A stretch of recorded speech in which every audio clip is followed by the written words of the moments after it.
Hello folks, it's Colin, hope it is well with you. This video I called 30 years on, when was the last time you checked your petrol?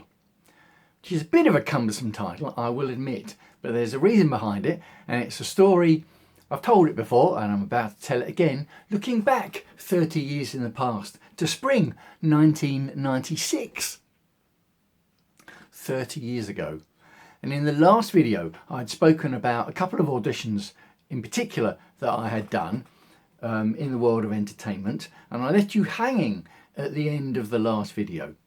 The two auditions were, one audition I did was for Pontins to be a Bluecoat, and the other one was to be a street entertainer at Covent Garden. You can't just turn up, you've got to have a license and be approved and have auditions. So I'd done the audition on a wet weekday morning in front of no one, because they'd told me when they arranged the audition to turn up at this spot, the performance area at Covent Garden, where they have fixed benches, at a certain time to do my 10 minutes, or might have been 15 minutes, and then go up and see them in the office afterwards. So a dark, grey, rainy morning, I did my act in front of no one, because there was no one there, literally, and then trudged my way up the stairs to the office, and that's where I left the last video. So I'm going to carry on and tell you what happened when I trudged up the stairs 30 years ago, and how that story relates to me checking the petrol gauge. So I trudged up the stairs, not feeling particularly happy with myself, but feeling a bit miserable actually, and I opened the door and someone said, "Hello Gordon." And I looked around and there was a woman over the other side of the room beckoning me over. All a bit odd. Life is an adventure sometimes. So I wandered over to her. She said, "Take a seat." And she said, "We were watching you on the CCTV cameras." And the penny dropped, because they'd said that they were going to be watching me when I did my spot at the time and place, and I hadn't seen anyone there. And she introduced herself, and she was the entertainment manager in charge of booking the acts to do the street entertaining at Covent Garden. "We were watching you on the CCTV. And there wasn't anyone there, was there?" I said, "No, there wasn't." And she said, "Were you finding that a bit of a challenge?" I said, "Yes, I was. Particularly since a lot of my act, and a lot of street entertainers in general, and I picked this up from working at Chessington with these street entertainers, a lot of the act is involving the crowd. Obviously, street entertainment, that's how it works." So yeah, it was a bit of a challenge. I felt like saying to her, "What do you bloody think?" I didn't. I said, "Yes, it was a bit of a challenge." And she said, "If you can do your act in front of no one on a wet weekday morning, you're going to have no trouble in the summer when it's full of tourists. So I'm giving you your license." I thought, So I went from feeling a bit miserable to feeling a bit smug with myself and quite happy that job done. I'd got moved smoothly from my first job at Chessington World Adventures into the second job into the Panto, and now I'd got another job sorted out to do street entertaining at Covent Garden. And she said, "Here's how it works. You turn up in the morning at 6 o'clock. And I was thinking to myself, yeah, okay, that's not going to be too much fun, getting up there at 6 o'clock in the morning. Covent Garden. I thought, okay. She said, "With all your equipment." I thought, yeah, that's definitely not going to be fun. Commuting up on the train with all my equipment, including my unicycle and the music player and my entertainment suitcase full of props. Okay. And then she said, "Then we hand out slots for the day. So of course it might mean that you won't get one, but we only give out slots to people who are there." I thought, hang on. So I've got to turn up for 6 o'clock in the morning with all my gear to possibly get a slot. And I said, "Well, okay," because it wasn't up to me to decide. That's how I didn't know that's how it worked exactly. Obviously I found out. So I signed on the documents and all the rest of it. and went home, and part of the arrangement was I had to sort out some public liability insurance for myself as well. Not a problem. And I was back at home, living in Dorking at the time, and I thought, oh crikey, so that's going to be a pain in the arse, and not cheap either, to get out there for 6 o'clock in the morning with all my gear on the off chance. Oh blimey, do I actually want to do that? But if I don't do that, what is my next step? This is the kind of challenge you have as a self-employed entertainer. You're depending on the next job. What is the next job? I've got a job offer. Do I want to take it? Is it secure enough? Is it going to pay enough?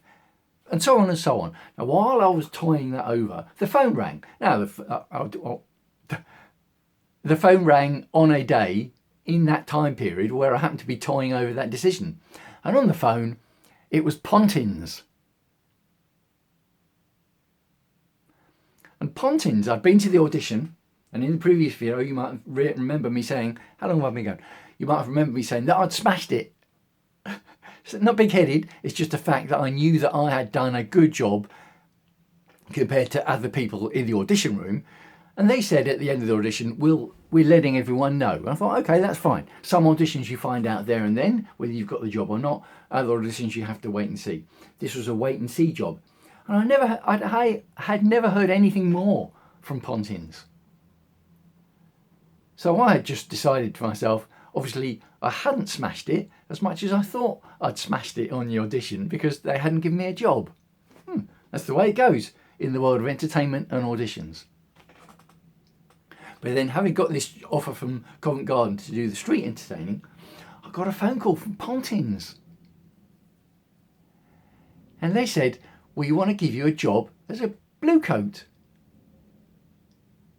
Oh, as part of the entertainer bluecoat team. Not doing the kids entertaining, part of the entertainer team doing the shows. I thought, now we're talking, this is the business. And we want you to start in 3 days in Turkey. Oh no, hang on, sorry, Torquay. They didn't actually say that, I just put that bit in. It's a very old joke. It's not even my joke, but it makes me laugh every time. Don't know, they said, we want you to start in 3 days in Torquay. And I was on the phone, thinking to myself, Christ, 3 days? What How long, what do I take down with me? 3 days? What have I got sorting out my accommodation up here? What about accommodation down there? How long's the job going to last? And etc, etc. Yeah, hello. So yeah, 3 days. That's a little bit short on the notice front. Any chance I could start next week, which is probably about 7 days away? Any chance that I could start in about 7 days? And they said, yeah, okay, that's fine. And it's a live-in job, so they're paying for your accommodation. You live on site, so you don't have to worry about the accommodation. Oh, okay, great. I think I prefer the idea of the Bluecoat at Pontins rather than street entertaining at Covent Garden, because Bluecoat at Pontins was a great next step after Chessington Motor Adventures and Pantomime to learn and a step up on a classic sort of entertainer's career ladder to be a Bluecoat at Pontins. I had applied to gone for an audition for Butlins to be a Redcoat, which is maybe more famous, but they hadn't offered me a job. Pontins had, so I thought, yeah, fine, I'll go and be a Bluecoat at Pontins in Torquay. So I got myself all sorted out in my car, little Renault 5, and I've got all my props and all my gear in there, stuff to live. I didn't know how long I was going to be down there. What do you take?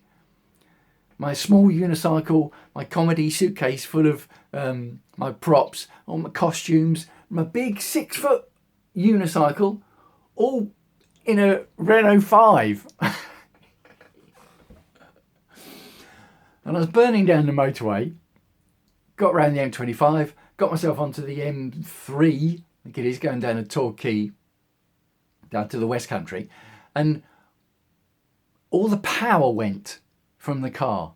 Complete loss of power, which at 70 miles an hour in the fast lane is no fun, let me tell you. Because all you can do is try and get over to the second lane and then the slow lane, then the hard shoulder, without being hit by an articulated lorry. It's no fun. But I got over to the hard shoulder alive. God, it gives me an adrenaline burst thinking about it. It's no fun. I called the AA. There were a few bad words, not when I was on the phone to the AA, but a few bad words to myself. That's all you need when you're trying to go down to a new adventure, nervous as hell anyway, go down to a new job, not knowing what I was going to find. And the car's buggered. And now I'm in the middle of nowhere, on the hard shoulder on the motorway. I rang the AA. Fortunately, I was a member of the AA. And in those days, I wasn't on my mobile phone. I had to walk along the hard shoulder to the next emergency phone on the motorway. This is 30 years ago, spring 1996, lots of bad words. And I rang the AA. I don't understand why some people aren't a member of an emergency breakdown service, by the way, but there we are. And the AA man turned up and he said, "What happened?" And I said, "I just ran out of power as I got onto the motorway." And he looked around. He said, "Here's a question for you. When was the last time you checked your fuel gauge?" And I looked at him, and I looked at the fuel gauge, and it was showing 25% full. Now, I knew that it had been showing 25% full for quite a while, and I had even thought to myself, "Oh, I've got quite a long way on this 25% left." And I said to him, "Are you about to tell me that the fuel gauge is broken?" And he said, "Yeah, it's completely broken. You've run out of fuel." So the reason I thought I'd got quite a long way on 25% left of my petrol tank was because the petrol gauge had broken and I'd actually completely run out of fuel. Oh, the shame of it. I've never done that before. The shame of it. So they have little jerry cans. They don't carry fuel really because they're not a petrol tanker and it's not safe. But they carry little jerry cans, so a bit of fuel just to get some fuel in the car. And he said, I'll give you enough fuel to get you to the next petrol station and I'll come with you. It's a really great service. I can't argue. So it's fine. He said, "Is there anyone you'd like to phone?" And I said, "There is someone I'd like to phone. I'm supposed to be starting a new job down at Pontins in Torquay. I need to phone them to let them know I'm going to be late."